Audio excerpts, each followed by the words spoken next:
많은 사부 대중들이 살고 있는 아주 큰 서찰에서 아란과를 성취한 연세가 아주 높은 노스님 한 분이 참 깊은 마음속에서 우러나는 환희심으로 불경을 읽고 있었습니다. 근데 워낙 연세가 높은지라 음성이 제대로 나오지 않았지만 노스님은 목청을 억지로 가다듬으며 나름대로 아주 열심히 경을 읽었던 것입니다. 그때 지나가던 버릇없이 말을 함부로 하던 삼위승이 그 목소리를 듣고 툭 내뱉었어요. 경을 읽는 소리가 개 짖는 소리 같구만. 내가 개소리를 낼 바에는 그렇게 개소리를 낼 바에는 경을 읽지나 말지. 지나갈 말로 이렇게 내뱉은 삼위승의 말을 들었는지 노스님이 독경을 마치시더니 삼위승을 불렀어요.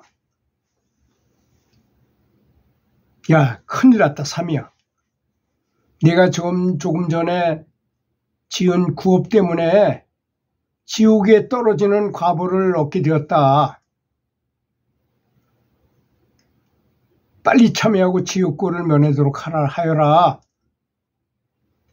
그렇게 말하니까 저 스님이 아라운가를 얻으시고 후생 전생을 다 내다보시는 깨달은 분인데 큰일 났구나.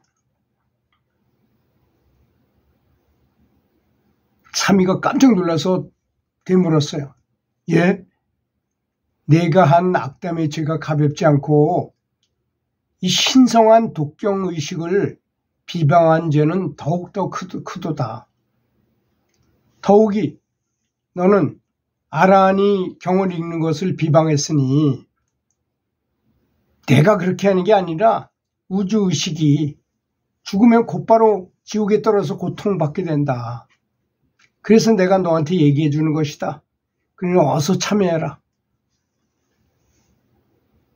그 삼위승이 앞날을 훤히 내다볼 수 있는 노비구의 충고에 이 동자승은 참여를 하여 겨우 지옥행을 면하게 되었습니다. 하지만 본인이야 용서 100번이라도 용서하겠지만 하늘은 그런 걸 용서하는 법이 없어요. 하지만 아란을 비방한 과보로 다음 생에 신계로 태어나서 수많은 무리들이 행상 떠나는 그 대상행렬을 따라다니게 됐어요. 그러다가 어느 날 저녁 다음날 개가 고기를 훔쳐먹은 것을 알아챈 장사꾼들은 개를 아주 두드러기 패서 구렁텅이에 던져버렸어요. 그렇잖아요. 이 사람들이 식량을 아주 굉장히 말려가지고 잘 보관해가지고 다니는데 개가 그걸 다 꺼내서 먹었으니 화가 날 만도 해죠. 그 두들겨 패가지고 구렁텅이에다 집어 던졌어요. 죽은 목숨도 아니고 산 목숨도 아닌 채로 구덩이에서 끙끙거리고 있는데 마침 사리불 존자가 지나가다가 그 모습을 보고는 걸식을 해가지고 얻은 밥을 주고 법문도 해줬어요. 불쌍하잖아요. 그 개가 다 죽어가는 놈이 그러고 있으니까. 근데 사리불 존자는 이미 그 앞뒤 앞뒤 상황을 다 아시니까 내가 악한 말 한마디로 개의 몸을 받았으니 다음 생에는 고든 말만 하고 부드럽고 평화스럽고 착한 말만 쓰도록 하여라. 그러면서 기도를 해줬어요. 그 개는 그 법문을 듣고 편안한 마음으로 목숨을 마치고 다시 사람으로 태어나게 된 것입니다. 그 이름은 균제라는 사람으로 이 이름을 받았는데요. 그 인연으로 말미암아서 7살 때 사리불 존자를 찾아가서 그의 상자가 됐어요. 상자가. 제자가 된 거죠, 말하자면. 그리고는 열심히 공부해서 아라한과를 증득했습니다. 그러나 사리불 존자의 은혜를 갖기 위해서 평생 비구계를 받지 않고 3일을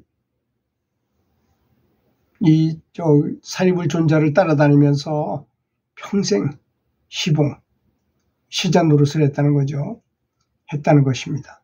그게 이제 그걸 반탐력이라고도 말해요. 어떤 사람이 사실 우리는 이런 걸 알아야 됩니다. 높은 성취를 얻은 사람이 내가 높은 성취를 얻었다고 말하겠습니까? 그죠? 그 사람이 자기 경지에 대해서 말하겠습니까? 그렇기 때문에 어떤 분이 정말 높은 선지식인지 알 수가 없는 노릇 아니겠습니까? 괜히 말이 저 사람은 뭐가 어쩌고 저쩌고 이렇게 얘기할 필요가 없어요. 남에 대해서 왈가왈부하고 잘했니 못했니 이렇게 말할 필요가 없는 것입니다. 지금 이렇게 이게 평상시 말버릇도 굉장히 중요한 거잖아요. 자기도 막말을 만회하는 버릇이 들었기 때문에 개처럼 끙끙거리면서 경을 읽네 이렇게 말을 하게 된 거잖아요. 이 사람이 평상시에 말을 묵언을 하거나 말을 늘 좋은 말만 하는 사람이었을 것 같으면 교수님께서 힘드시지만 그래도 경전을 읽으시네요. 이렇게 말했을 거 아니겠습니까? 좋게 나왔을 거 아니에요. 말이 저절로. 그래서 말은 생각은 곧 말로 나오게 마련인 것입니다. 그래서 생각을 항상 자비심, 감사, 좋은 쪽에다 둬야 된다는 걸 여기서도 또 알 수 있게 되는 것이고, 남을 비방한다는 것만큼 나쁜 게 없어요. 그래서 사람은 그런답니다. 인생의 절반은 남의 험담을 하고 산대요. 사람이 제일 재밌는 말이 뭔지 아세요? 남을 헐뜯는 말, 험담하는 거랍니다. 남의 험담을 하면 그렇게 재밌는 거야. 특히 직장에서 아랫사람은 윗사람을 험담하기를 좋아해요. 그럼 재밌어요. 아주. 너무 웃겨.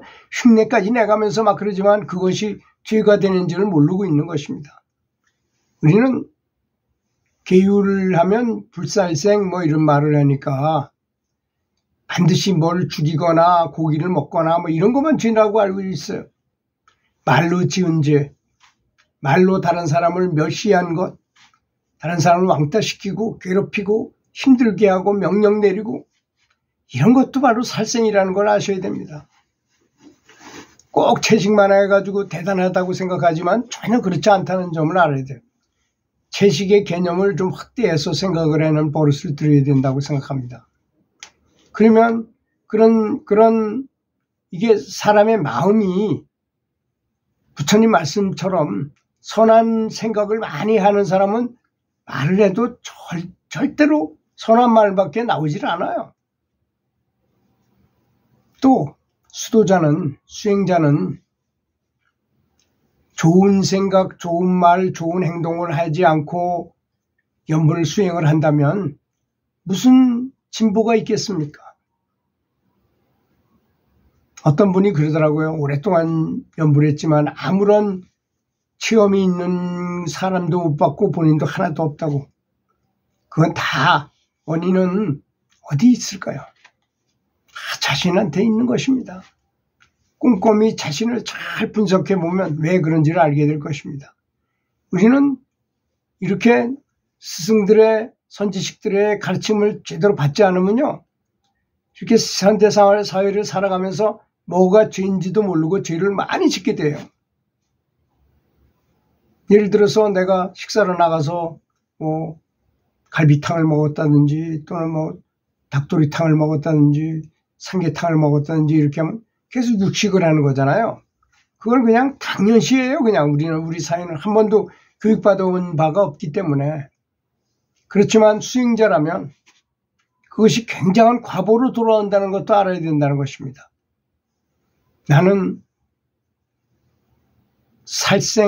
그럼 내가 죽이지 않고 나는 아무 관계도 없고 먹기만 했는데 뭐 죽인 거하고 똑같이 친다는 걸 아셔야 됩니다. 하늘에서 볼 때는. 이거는 제가 하는 말씀이 아니에요. 제가 말씀드리는 내용이 아닙니다. 우주의 법칙이 원래 그렇게 돼 있어요. 그리고 가만히 세상을 보면 죄를 짓는 걸수록 인기가 좋아요. 낚시 같은 거 매일 생물을 잡아가지고 잡아먹고 또 뭐 잡아당겨가지고 이렇게 손맛을 보고 한다지만 그 죽는 동물의 입장, 고기의 입장에서는 얼마나 괴롭겠습니까? 그렇지 않습니까? UFC라고 서로 죽일 것처럼 막들이 싸우는 것들을 좋아하게 되고 사람들이. 보통 죄 짓는 것을 좋아해요. 술을 먹으면 얼마나 몸이 망가집니까? 또 우리 영혼을 다운시켜요. 굉장히 약하게 만들어버려요. 영혼을 병들게 하는 게 술입니다. 담배 이런 거, 마약 이런 거 더하죠. 근데 술과 담배가 마약의 제일 1번입니다. 1번. 그것도 마약에 들어간다는 점을 알아야 됩니다.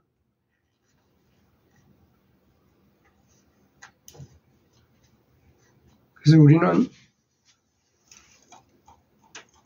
말을 조심하고 절대 험담하지 않는 버릇을 들이는 것을 권장하겠습니다. 들어주셔서 감사합니다.